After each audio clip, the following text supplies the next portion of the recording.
जय श्री राम दोस्तों, मैं हूं आपका दोस्त प्रमित और स्वागत करता हूं आपका एस्ट्रो हीलर प्रमित के आज के एपिसोड में।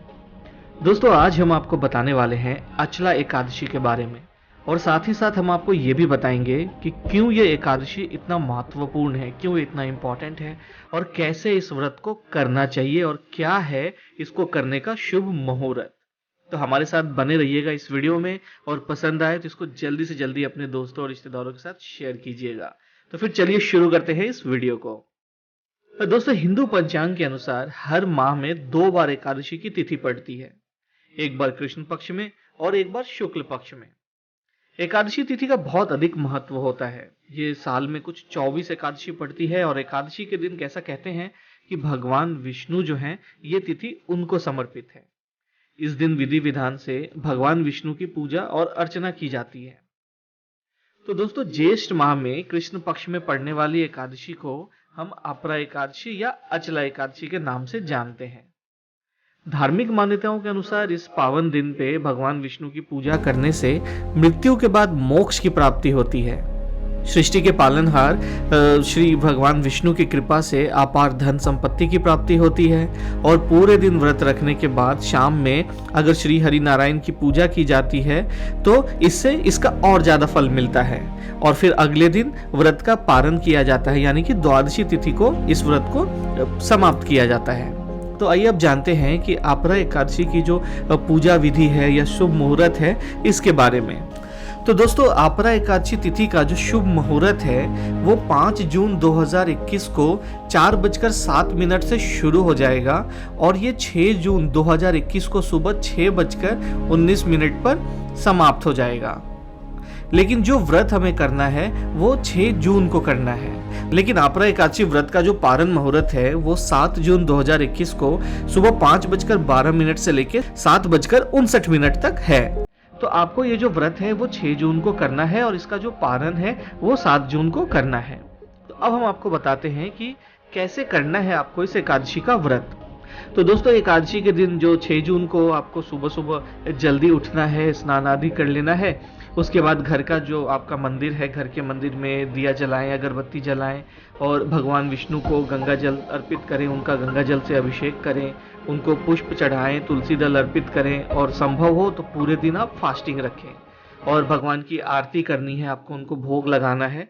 लेकिन एक बात का आपको विशेष ध्यान रखना है कि भगवान को सिर्फ सात्विक चीजों का भोग लगाना है और भगवान विष्णु के भोग में तुलसी को जरूर शामिल करना है। ऐसा कहा जाता है कि बिना तुलसी के भगवान विष्णु कोई भी भोग ग्रहण नहीं करते हैं और इसी दिन आप भगवान विष्णु के साथ साथ माता लक्ष्मी की भी पूजा कर सकते हैं और भगवान का अधिक से अधिक ध्यान करना है, भजन करना है, कीर्तन करना है, आपको उनके मंत्रों का जाप करना है, भगवान को प्रसन्न करना है। और पौराणिक मान्यताओं के अनुसार तो इस एकादशी का व्रत रखने से भक्तों को अत्यंत पुण्य की प्राप्ति होती है, उनके सभी पाप जो हैं वो नष्ट हो जाते हैं। ऐसा माना जाता है कि जिस तरह मकर संक्रांति पे गंगा स्नान, शिवरात्रि के समय काशी में स्नान, तीनों पुष्कर में कार्तिक पूर्णिमा को स्नान, गंगा तट पर पितरों का पिंडदान करने से जो पुण्य प्राप्त होता है वही पुण्य अपरा एकादशी अचला एकादशी का व्रत करने से मिलता है।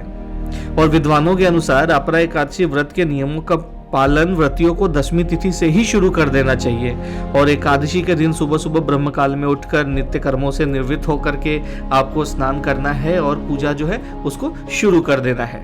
एक बात और हम आपको बता दें कि इसी एकादशी को जल क्रीड़ा एकादशी, अचला एकादशी, अपरा एकादशी या भद्रकाली एकादशी के नाम से भी जाना जाता है। तो चलिए अब हम आपको बताते हैं कि अपरा एकादशी का क्या महत्व है। तो दोस्तों, पौराणिक कथाओं में ऐसा बताया गया है कि भगवान श्री कृष्ण के कहने पर पांडवों ने अपरा एकादशी का व्रत किया था, जिससे उनकी महाभारत के युद्ध में विजय हुई थी। साथ ही मान्यता है कि अपरा एकादशी का व्रत करने से भक्तों के सभी दुख दूर हो जाते हैं, उनके सभी पापों का अंत हो जाता है। इस व्रत को करने से जाने अनजाने में किए हुए उनके सभी पापों से उनको मुक्ति मिल जाती है, जिसके कारण उनको प्रेत योनि में जाना पड़ सकता है। और पद्म पुराण में बताया गया है कि इस एकादशी के व्रत से आर्थिक परेशानियां दूर हो जाती हैं। शास्त्रों में यह भी बताया गया है कि दूसरों की बुराई, झूठ, ठगी, छल ये ऐसे पाप है जिनके कारण इंसान को दूसरा जन्म मिलने से पहले इनका फल भोगना पड़ता है। तो अगर आप अचला एकादशी का व्रत करते हैं तो इन पापों के प्रभाव में भी कमी आ जाती है। तो दोस्तों ये एक बहुत ही इम्पॉर्टेंट चीज़ है जो हमने आपको अभी बताया, और ये एकादशी बहुत ही ज़्यादा महत्वपूर्ण है। तो मैं आशा करता हूँ कि आपको सब कुछ समझ में आ गया होगा। अगर कोई भी कन्फ्यूजन है तो आप एक बार वीडियो को फिर से दोबारा देखें और इस जो अपरा एकादशी है इसके महत्व को समझें कि क्यों इसे करना बहुत ज़्यादा ज़रूरी है। तो फिर चलिए आज के वीडियो में इतना ही। आशा करता हूँ कि आपको पसंद आया होगा। अगर पसंद आया है तो जल्दी से जल्दी इसको लाइक कर दीजिए, अपने दोस्तों रिश्तेदारों के साथ शेयर कीजिए और हमारे चैनल को सब्सक्राइब कीजिए। तो जल्दी ही मिलते हैं दूसरे वीडियो में अगले टॉपिक के साथ। जय श्री राम।